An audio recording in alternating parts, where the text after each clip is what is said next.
Good day. Could you please introduce yourself? Hi, good day. My name is Bernali Galan. I'm 28 years old, single, from Bawang Silangan, Quezon City, Philippines. I'm high school graduate and I have 5 brothers and 2 sisters. Stop. Tell me about your working experience as a domestic helper. I worked as a domestic helper here in the Philippines last 2015-2017. How many helpers in the house? Only me. Did you renew your contract? No, because I want to expand my experience working a domestic helper in other countries. What will you do in the house start from the morning?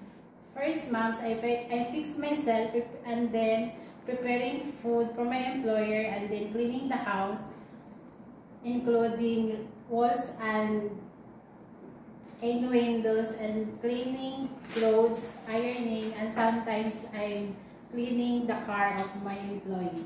Why do you want to work in Hong Kong? I want to work in Hong Kong to provide and give money to my family and to prove that I am a good domestic helper in us. How can you manage your homesick? It's a homesick.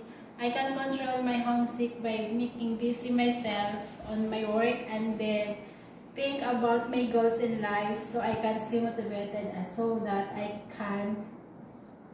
Tell me about your experience in taking care of newly born baby. My personal experience was I'm the one looking for baby, preparing their vitamins, sterilizing the bottles, and changing their diapers and clothes. What will you do if the baby has a fever? First thing, I will check the baby using thermometer and then I call my employer what happened to the baby. Do you have experience of taking care of elderly?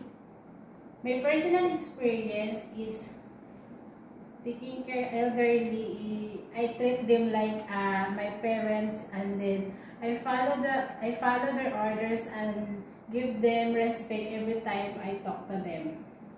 Can you promise not to break your 2 years contract and how could you manage it?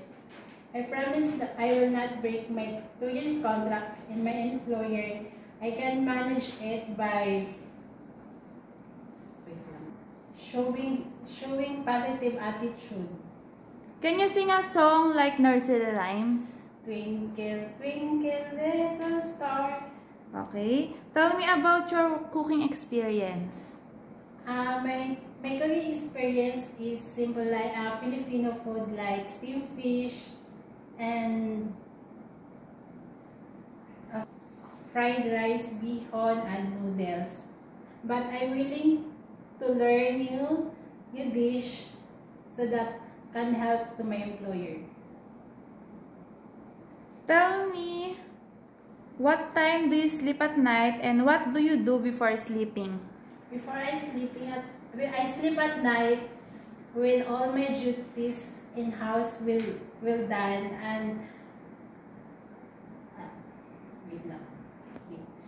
and making sure all the windows and doors are locked and the light is off. Give me any messages for your future employer. Hi sir and madam, I'm Bernali Galan. Please choose me as your domestic helper. I promise to be a hardworking, trustworthy, patient person. Thank you. Okay, thank you. Thank you.